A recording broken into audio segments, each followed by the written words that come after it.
Hello students, I am Rahul Jaiswal, faculty member of English at mission institute. हम लोग क्या पढ़ रहे थे? हम लोग पढ़ रहे थे वर्क के हमने सारे बेसिक डिस्कस किए हैं। आइए वहां से कुछ एडवांस टॉपिक उठाते हैं और आज का जो टॉपिक होगा बहुत रेलिवेंट होगा और ऐसे टॉपिक्स होंगे जो आपके एग्जाम में बार बार पूछे जाते रहे हैं। आज का लेक्चर बहुत ही ज्यादा इंटरेस्टिंग होने वाला है। आप वीडियो को अंत तक देखिएगा और हमारे चैनल को लाइक, शेयर और सब्सक्राइब जरूर करिएगा। ठीक है, आइए शुरुआत करते हैं। हमने जहां से कल स्टॉप किया था, हम लोग क्या पढ़ रहे हैं? हम लोग पढ़ रहे हैं वर्क। क्लियर है?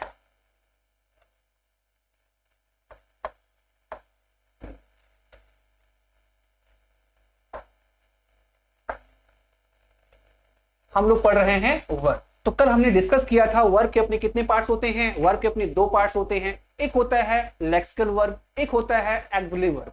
एक्सिलरी वर्ब को दो पार्ट में बांट दिया जाता है। ओके, ये सारी बेसिक सर्कल आपको पढ़ाई गई थी। एक्सिलरी वर्ब को दो पार्ट में बांट दिया जाता है, एक होता है प्राइमरी एक्सिलरी, एक होता है मॉडल एक्सिलरी। तो प्राइमरी एक्सिलरी कैसे काम करता है, ये सारी चीजें आपको कल पढ़ाई जा चुकी हैं। आज हम बात कर लेते हैं मॉडल वर्ब पे। ठीक है, राइट। वर्ब का ही एक सेगमेंट होता है मॉडल वर्ब।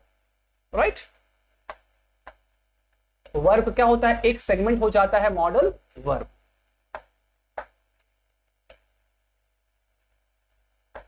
तो कल हमने इस पे चर्चा किया था। जो मॉडल वर्ब होते हैं उन्हें दो पार्ट में बांट दिया जाता है। ठीक है, मॉडल वर्ब को भी दो पार्ट में बांट दिया जाता है, एक होता है मेन मॉडल, एक होता है सेमी मॉडल्स। ओके, आइए देख लेते हैं। एक क्या होता है? एक होता है मेन मॉडल,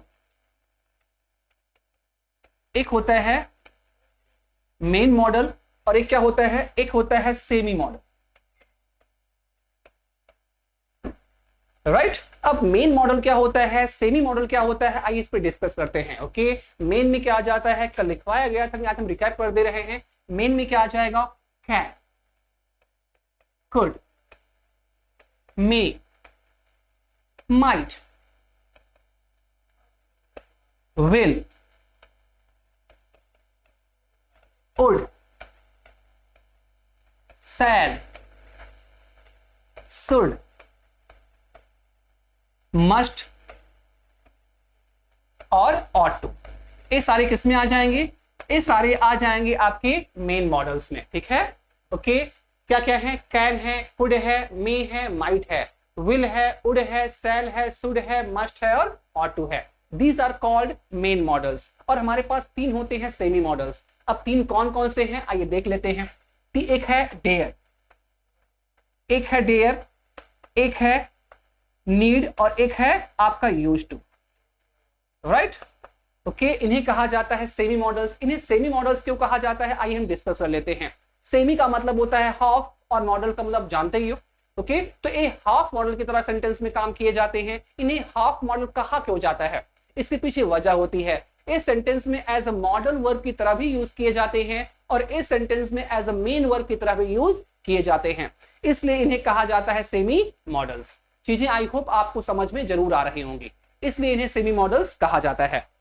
ठीक है, तो आइए शुरुआत करते हैं हम मेन मॉडल से। आइए वन बाय वन। कैन का यूज कहां होता है, कुड का यूज कहां होता है, मे का यूज कहां होता है, माइट का यूज कहां होता है, एग्जाम में इनके बेसिस पे क्वेश्चंस कैसे आते हैं, इन सारी चीजों को हम वन बाय वन डिस्कस करेंगे। आइए शुरुआत करते हैं यूज ऑफ कैन से। हम शुरुआत करते हैं यूज ऑफ कैन से।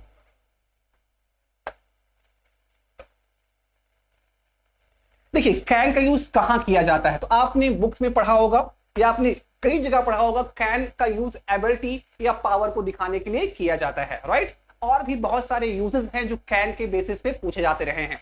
हम सारी चीजों को बेसिक से एडवांस लेवल तक हम डिस्कस करेंगे। ठीक है, तो पहला जो क्या है, use of can.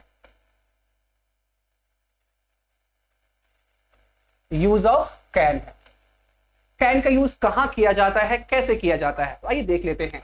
Can is a model verb.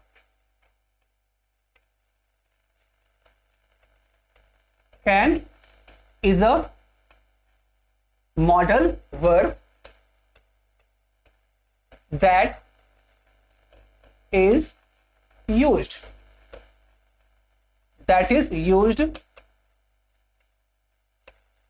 to express power, ability,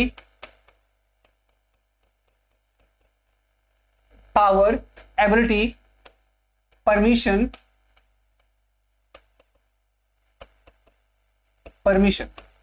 right. अब देखिए can is a model verb that is used to express power, ability and permission. Can एक ऐसा मॉडल वर्ब होता है जिसका यूज सेंटेंस में power, ability या permission के लिए किया जाता है। तो आइए समझते हैं कब पावर के लिए कैन का यूज किया जाएगा और कब परमिशन के लिए कैन का यूज किया जाएगा। आइए देख लेते हैं। और देखिए जब ये पावर के लिए यूज किए जाते हैं या एबिलिटी के लिए यूज किए जाते हैं तो आपको ये ध्यान देना हो कैन का यूज हमेशा प्रेजेंट के पावर या एबिलिटी के लिए यूज किया जाता है। नोट में आप लिख लीजिए can is used to express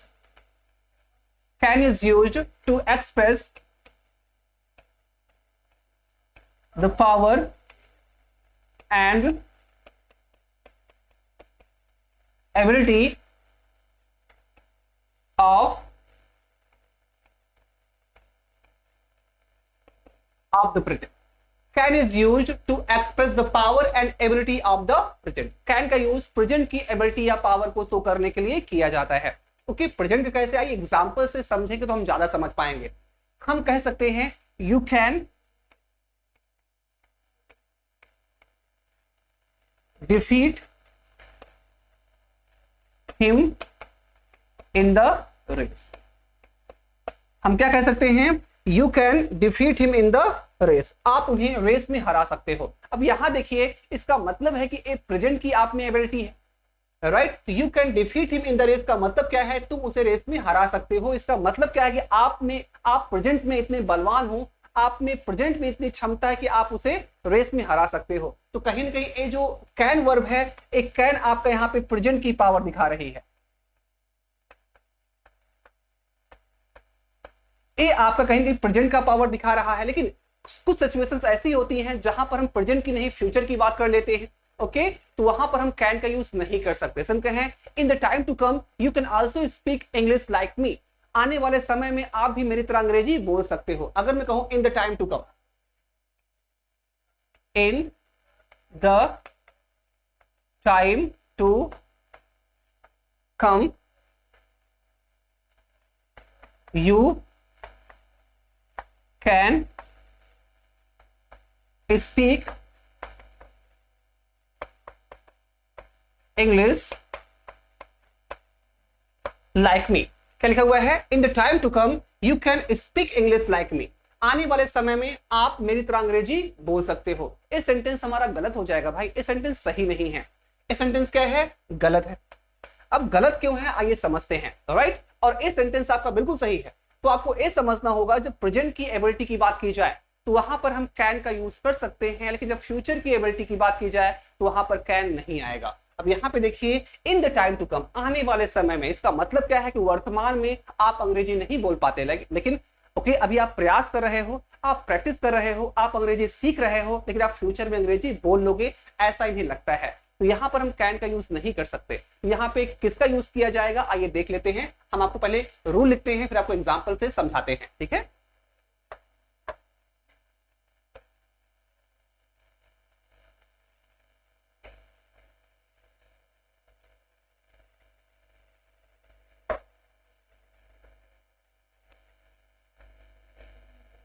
To express,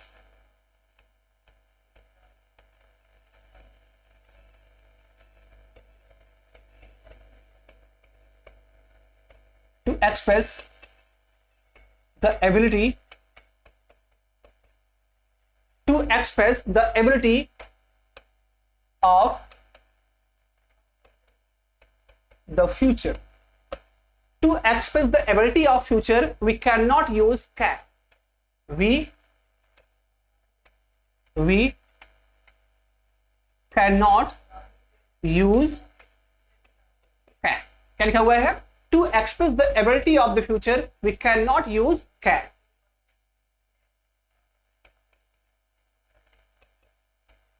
instead we use shall, be able to और will be able to, will be able to. Okay, बातें समझ में आई। जब फ्यूचर की एबिलिटी बताना हो तो हमारे पास दो ऑप्शंस होते हैं, या हम यूज करते हैं शैल बी एबल टू का, या हम यूज करते हैं विल बी एबल टू का। अगर जनरली फर्स्ट पर्सन का हमारा सब्जेक्ट है तो हम शैल बी एबल टू का यूज करते हैं, और फर्स्ट पर्सन के अलावा अगर और भी हमारे पास प्रोनाउंस हैं या नाउंस हैं तो विल बी एबल टू का यूज करते हैं। हम अपने उसी सेंटेंस को देख लेते हैं कि आने वाले समय में आप भी मेरी तरह अंग्रेजी बोल सकते हो, तो यहाँ पे हम चाह के भी कैन का यूज नहीं कर पाएंगे, हमें लिखना होगा in the time to come.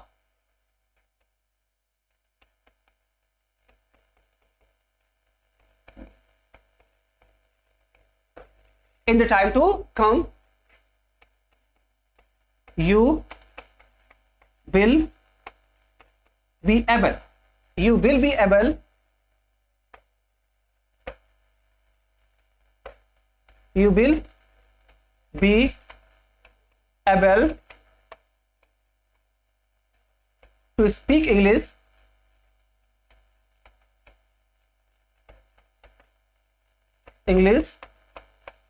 like me। क्या लिखा हुआ है? In the time to come you will be able to speak English like me. आने वाले समय में आप भी मेरी तरह बढ़िया अंग्रेजी बोल सकते हैं। अब जाके सेंटेंस हमारा सही हुआ। ओके, अदरवाइज ओके सेंटेंस क्या था? गलत था। हाँ, अब बात ये उठती है कि यहां पर हम कैसे पहचाने कि ये प्रेजेंट का है या पास्ट का है, या हम कैसे पहचाने कि प्रेजेंट का है या फ्यूचर का है। तो बड़ा आसान तरीका है, यहां साफ साफ लिखा है in the time to come. In the time to come का मतलब होता है आने वाले समय में। इसका मतलब क्या है कि अभी की बात नहीं कर रहा है, वो आपको फ्यूचर की तरफ ले जा रहा है ना। तो जब फ्यूचर की तरफ इशारा किया जाए तो वहां पर आप मत लगाइए कैन, वहां पे विल बी एबल टू या शैल बी एबल टू का यूज आप करोगे। जैसे एक एग्जांपल और देख लीजिए, तो next year, next year, next year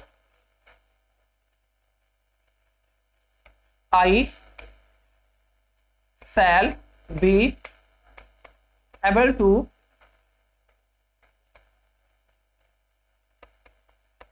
qualify this exam। क्या लिखा हुआ है? Next year I shall be able to qualify this exam. अगले साल मैं भी इस एग्जाम को पास कर सकता हूं। इसका मतलब क्या है कि प्रेजेंट में आप कैपेबल नहीं हो, आप एक साल तैयारी करोगे और हाँ नेक्स्ट साल आप नेक्स्ट ईयर आप बढ़िया से क्वालिफाई कर ले जाओगे। तो यहाँ पे क्या हो जाएगा? यहाँ पे शैल बी एबल टू सही है, अगर यहाँ पे कैन लगा दिया जाए तो गलत हो जाएगा। अगर मैं इसको ऐसे लिख दूं, यहाँ पे सेंटेंस सही है, यहाँ पे सेंटेंस सही है। अगर मैं इसको ऐसे कहूं next year, next year I can qualify this exam, sentence हमारा क्या हो जाएगा? गलत हो जाएगा। गलत होने की वजह क्या है? अब बातें फ्यूचर की हो रही हैं और आप लगा दिए हो कैन। राइट, तो चीजें आई होप आपको समझ में आ रही होंगी। और ऐसे ही क्वेश्चंस एग्जाम में आता है, हम लोग ट्रांसलेशन कर लेते हैं, इसमें गलत क्या है और सही क्या है हम नहीं समझ पाते। ओके, चलिए, ये तो हुआ एबिलिटी। राइट, अब हम बात कर लेते हैं परमिशन। ओके, तो हम परमिशन को शो करने के लिए भी कैन का यूज करते हैं। आइए देख लेते हैं किस सिचुएशन में हम कैन का यूज करते हैं परमिशन को शो करने के लिए।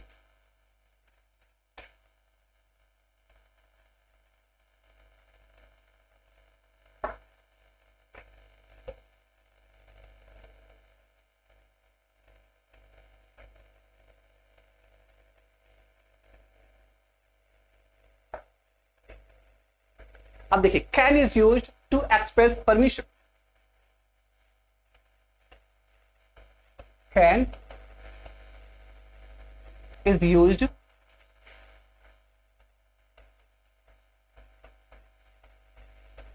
To express permission.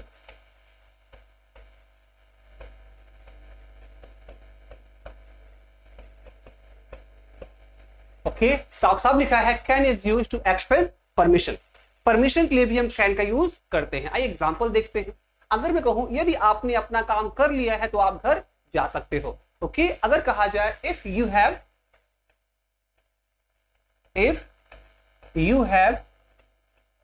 Done your work. If you have done your work, you can go home.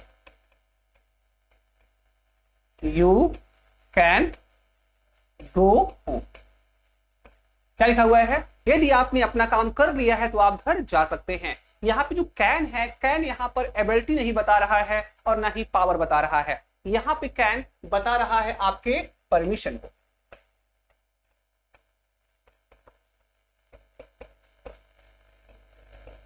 यहां पे कैन क्या बता रहा है? यहां पे कैन परमिशन को बता रहा है।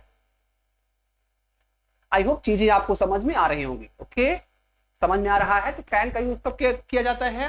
कैन का यूज परमिशन को बताने के लिए किया जाता है और कैन का यूज किया जाता है ओके एबिलिटी या ओके पावर को बताने के लिए। आई होप एक कैन का यूज आपको समझ में आ गया होगा। ओके, अब आपको लेके चलते हैं यूज ऑफ कुड। कैन के बाद क्या आता है? कुड आता है।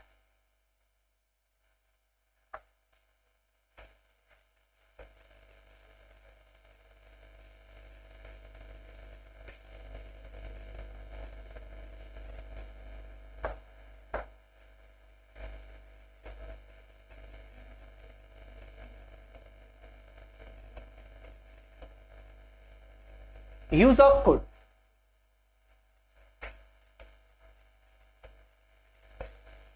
अब देखिए कुड का यूज कहां किया जाता है? सिंपल सा है। Could is used to express the ability of the past. Okay, could का यूज हम पास्ट की एबिलिटी को शो करने के लिए करते हैं। और हाँ, लेकिन इसका मतलब ये नहीं है कि कुड का यूज प्रेजेंट में नहीं किया जाता। आइए हम सबको समझाते हैं कुड का यूज पास्ट में कब किया जाएगा और कुड का यूज प्रेजेंट में कब किया जाएगा। आइए देख लेते हैं।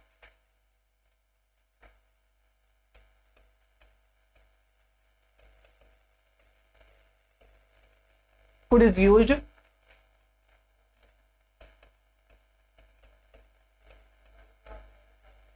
to express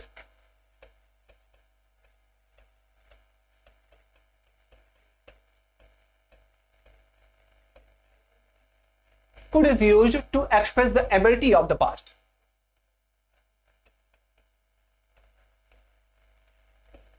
ये पहला कॉन्सेप्ट है। आइए सारे कॉन्सेप्ट को समझा देते हैं। ओके, दूसरा क्या है? could is used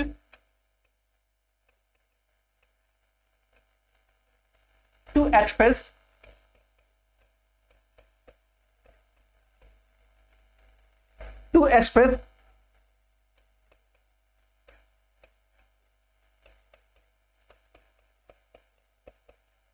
possibility of the present।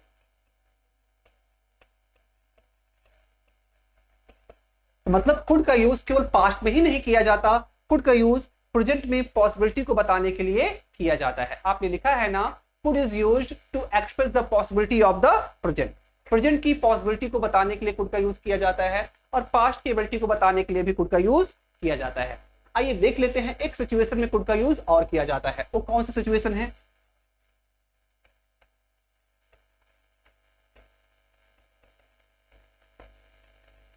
could is used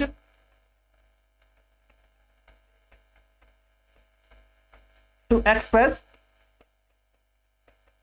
polite request।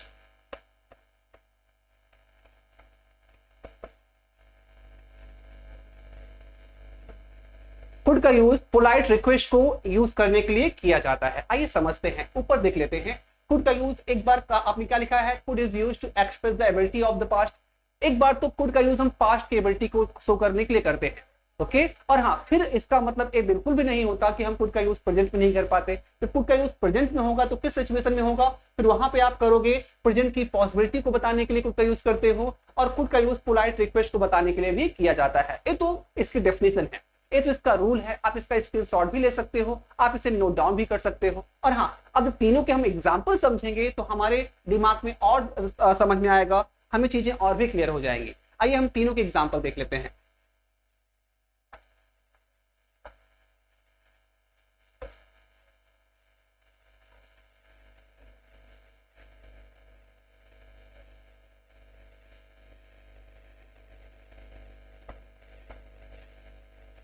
जैसे when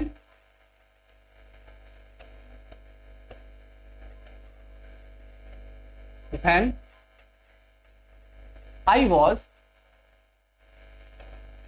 at when I was at your age, I could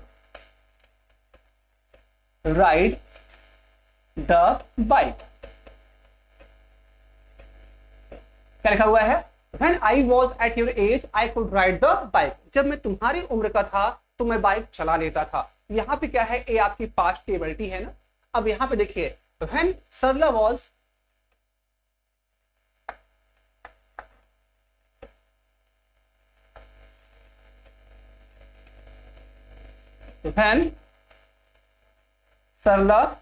was in class 10.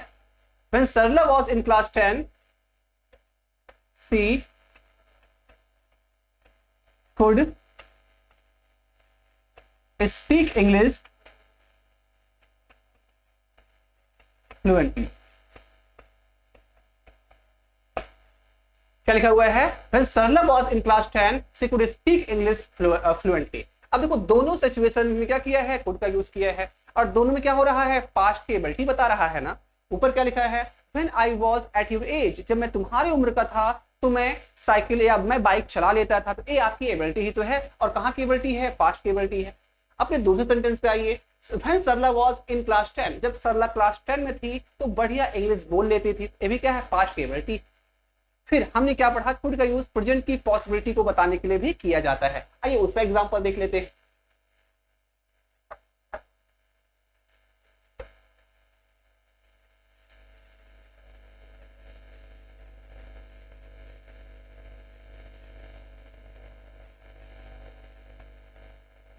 जैसे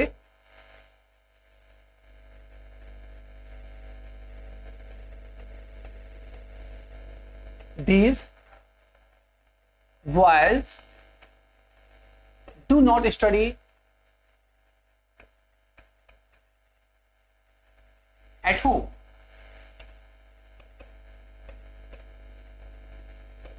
अब देखिए, these boys do not study at home. They could fail in their exams.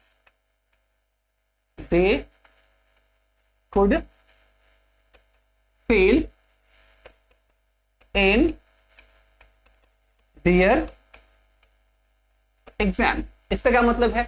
These boys do not study at home. ये बच्चे घर पर नहीं पढ़ते, exam में फेल भी हो सकते हैं भाई. ये क्या है? ये आपकी पॉसिबिलिटी शो कर रहा है ना. क्या कर रहा है? ये आपकी प्रेजेंट की पॉसिबिलिटी शो कर रहा है.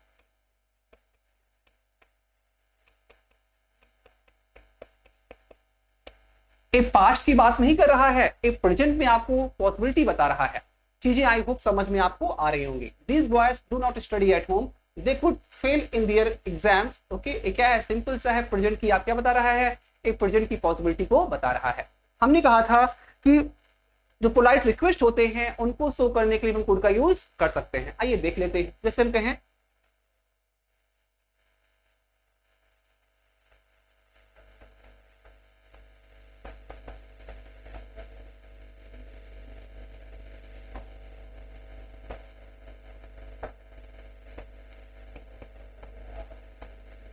could you please give, यहां पे could you please यहां होगा. could you please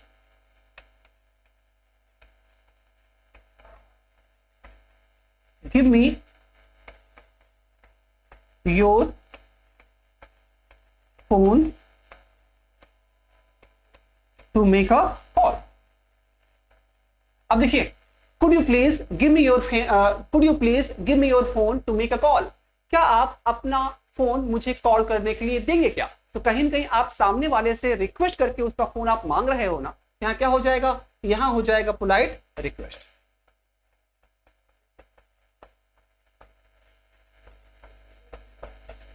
यहाँ है पोलाइट रिक्वेस्ट. तो आपको चीजें समझ में आ रही होगी. ओके, इससे पहले हमने क्या सीखा था? खुद का यूज हम कर रहे थे पास्ट की एबिलिटी को बताने के लिए, और यहाँ पे हमने क्या किया है? खुद का यूज किया है प्रेजेंट की पॉसिबिलिटी को बताने के लिए, और यहाँ पे हमने खुद का यूज किया है पोलाइट रिक्वेस्ट को बताने के लिए. तो ये रहा खुद का यूज. आई होप ये भी आपको समझ में आ रहा होगा. ओके, तो आपको कैन समझ में आ गया, आपको कुड समझ में आ गया। ओके, आइए बात करते हैं यूज ऑफ मे की।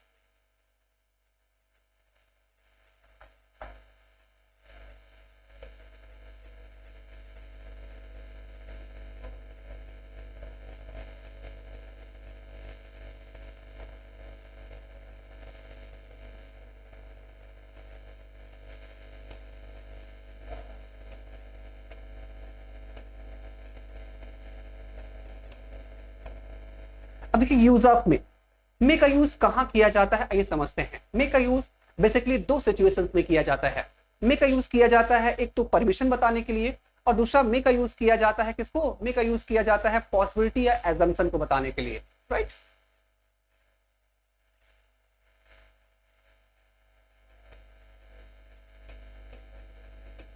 मे is used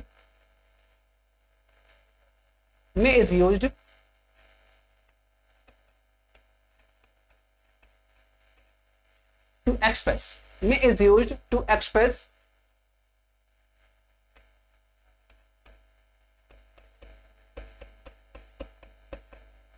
possibility. May is used to express possibility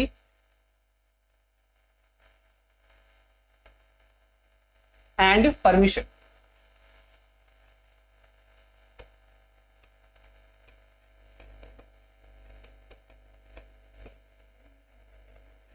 मे का यूज पॉसिबिलिटी और परमिशन बताने के लिए किया जाता है। आई होप चीजें आपको समझ में आ रही होंगी।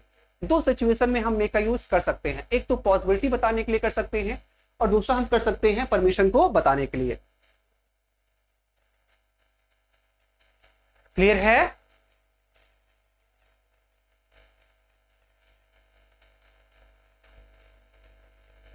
जैसे एग्जांपल देख लीजिए, हम पहले बात करते हैं पॉसिबिलिटी की। ओके, देखते हैं, जैसे हम कहें the sky is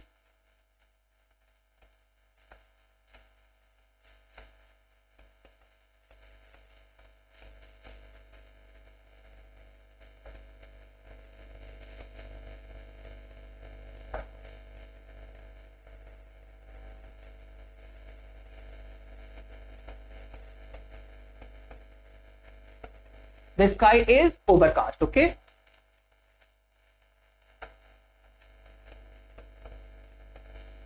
it may rain.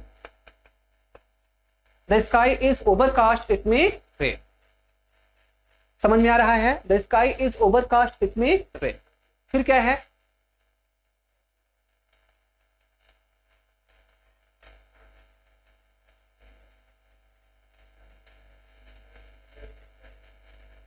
Okay, आसमान में बादल है, बारिश हो सकती है। यहां पे देख लीजिए,